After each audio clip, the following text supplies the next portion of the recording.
હવે આજનો જે વિડીયો છે એ ફંડામેન્ટલ એનાલિસિસની ઉપર રહેવાનો છે અને આ જે વિડીયો રહેવાનો છે ને એની આખી સિરીઝ આવવાની છે 5 વિડીયોની. તો અગર તમારે આખી સિરીઝ જોવી હોય તો ચેનલને સબસ્ક્રાઈબ કરી લેજો. કેમ કે અગર તમે ચેનલને સબસ્ક્રાઈબ નહીં કરો તો થઈ શકે છે કે તમારાથી બધા વિડીયોઝ મિસ થઈ જાય અને તમે એક પણ વિડીયો જોઈ ના શકો. તો ચેનલને સબસ્ક્રાઈબ કરી લેજો. હવે જો અગર આપણે કોઈને ઇંગ્લિશમાં લેટર લખવું હોય ને તો આપણાને સૌથી પહેલાં ABCD આવડવી જરૂરી છે. તો આ જે સિરીઝ આવવાની છે ને એમાં આપણે એ જ શીખીશું કે કઈ રીતે ફંડામેન્ટલની જે ABCD છે એ શીખાય છે. અને અગર તમે આ ABCD ગમી જાય છે ફંડામેન્ટલ એનાલિસિસની તો આપણે એનો એડવાન્સ કોર્સ બી નીકાળીશું. બટ એડવાન્સ વસ્તુ શીખતા પહેલાં આપણાને જરૂરી છે કે ભાઈ બેઝિક વસ્તુ આપણને ક્લિયર થઈ જાય. તો આ જે સિરીઝ રહેવાની છે એમાં આપણે બધી પણ બેઝિક વસ્તુ જેટલી બી ફંડામેન્ટલ એનાલિસિસની અંદર હોય છે એ બધી જ આપણે ડિસ્કસ કરવાના છે. હવે અગર સ્ટોક માર્કેટમાં ઇન્વેસ્ટમેન્ટ કરવું હોય ને તો એની માટે ટેકનિકલ એનાલિસિસ બી હોય છે અને ફંડામેન્ટલ એનાલિસિસ બી હોય છે. ટેકનિકલ એનાલિસિસની અંદર શું આવે કે જેવી રીતે પ્રાઇસ એક્શન છે, જેવી રીતે ચાર્ટ પેટર્ન છે, જેવી રીતે ઇન્ડિકેટર છે, આ બધી વસ્તુ ટેકનિકલ એનાલિસિસની અંદર આવતી હોય છે. હવે ફંડામેન્ટલ એનાલિસિસની અંદર આપણે જોવા જઈએ તો એની અંદર બેલેન્સ શીટ છે, એની અંદર પ્રોફિટ અને લોસ સ્ટેટમેન્ટ છે, પછી એની પછી આવે છે કે કેશ ફ્લોનું જે સ્ટેટમેન્ટ છે એ. તો આ બધી વસ્તુ છે ને ફંડામેન્ટલ એનાલિસિસની અંદર આવે છે. હવે બહુ બધા લોકોને એવું લાગે છે કે યાર અમે CA નહીં કર્યું, અમે MBAની ડિગ્રી નહીં કરી, તો આ જે બી ફંડામેન્ટલની જે વસ્તુઓ છે ને એ બધી અમારા મગજની ઉપરથી જતી રહે છે. અમારે ગણિતમાં નાના હતા ત્યારે 100માંથી 60 આવી જતા તો અમારી માટે બહુ હતા. તો આવું છે ને જનરલી નથી યાર. આ એક મિથ છે કે ભાઈ ફંડામેન્ટલ જે એનાલિસિસ છે એ ખાલી એ જ લોકો કરી શકે કે જેને MBA કર્યું છે, CA કર્યું છે. તો આવું કોઈ જરૂર નથી. અગર આ વિડીયોની જે સિરીઝ આવવાની છે એને અગર તમે ધ્યાનથી જોઈ લો છો ને તો મારી આ ગેરંટી છે કે જે 10 વર્ષનો બાળક છે ને એને બી ફંડામેન્ટલ એનાલિસિસની ખબર પડી જશે કે કઈ રીતે સારા સ્ટોકને શોધાય અને એમાં ઇન્વેસ્ટમેન્ટ કરાય. તો ભાઈ ફંડામેન્ટલને આપણે એક્સપ્લોર કરીએ તો ફંડામેન્ટલ એનાલિસિસની અંદર બે વસ્તુ આવે છે. એક હોય છે ક્વોલિટીવાળું એનાલિસિસ, એક હોય છે ક્વોન્ટિટીવાળું એનાલિસિસ. ક્વોલિટીવાળા એનાલિસિસની અંદર શું આવે કે કંપનીનું મેનેજમેન્ટ કેવું છે, કંપનીમાં જે લોકો કામ કરે છે એમનું પરફોર્મન્સ કેવું છે, ત્યાં જે કંપનીના CEO, CFO છે એ લોકોને કેટલા વર્ષનો એક્સપિરિયન્સ છે અને કઈ ફિલ્ડનો એક્સપિરિયન્સ છે, અને કંપનીનો જે ઓનર છે એનો બિહેવિયર કેવો છે. જનરલી આ જે બધી વસ્તુ છે ને એ કંપનીના શેરના પ્રાઇસની ઉપર ડિપેન્ડન્ટ હોય છે. અને આ જે બધી વસ્તુઓમાં અગર ચેન્જીસ આવે છે તો કંપનીના શેરના પ્રાઇસમાં બી આપણને હલચલ દેખાતી હોય છે. તો ક્વોલિટી એનાલિસિસ બી કરવું આપણી માટે જરૂરી હોય છે.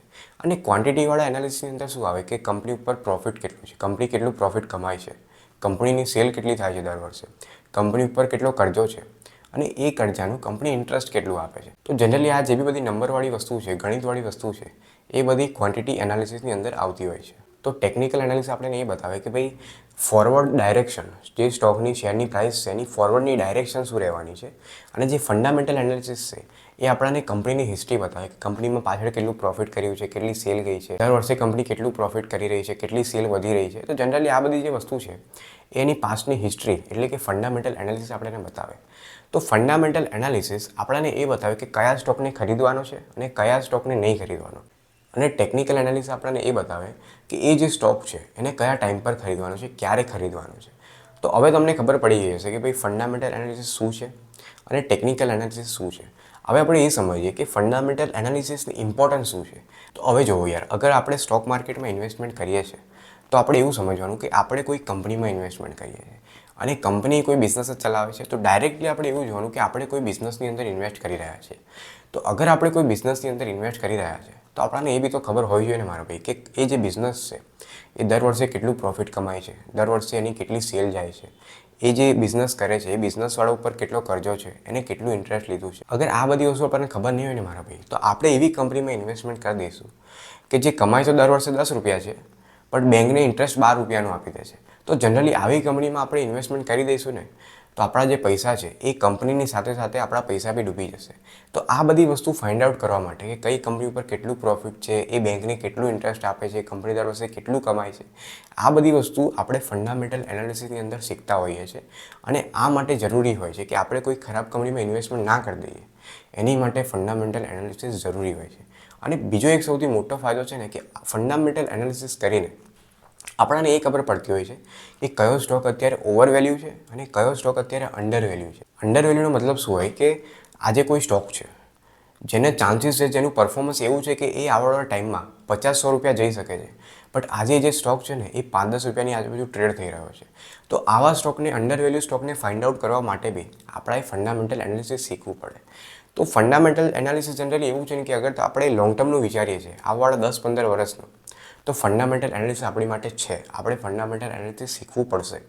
અને અગર તમારે એવું છે કે મારે દિવસના ટ્રેડિંગથી 2-5 હજાર રૂપિયા કમાઈ લેવા છે, તો મારી માટે બહુ છે, તો તમે ટ્રેડિંગ કરી શકો છો. બટ અગર તમારે એવું છે કે મારે આજે 20,000 રૂપિયા ઇન્વેસ્ટ કરીને આવવાવાળા 10-15 વર્ષમાં એ 20,000ના 20-30 લાખ બનાવવા છે, તો આપણે ફંડામેન્ટલ એનાલિસિસ શીખવું પડશે. કેમ કે તમે જુઓ, આજે જે મોટા મોટા ઇન્વેસ્ટર છે, જેવી રીતે વોરેન બફેટ છે, આપણા ઇન્ડિયાના રાકેશ ઝુનઝુનવાલા છે, આ લોકો શું કરે છે? આ લોકો એવું જ કરે છે કે ભાઈ અત્યારે જે સ્ટોક અંડર વેલ્યુ છે એમાં પોતાના હજારો લાખો નાખી દેવાના અને લોંગ ટર્મમાં 5-10 વર્ષ રાહ જોઈને એમાંથી કરોડો છાપી લેવાના.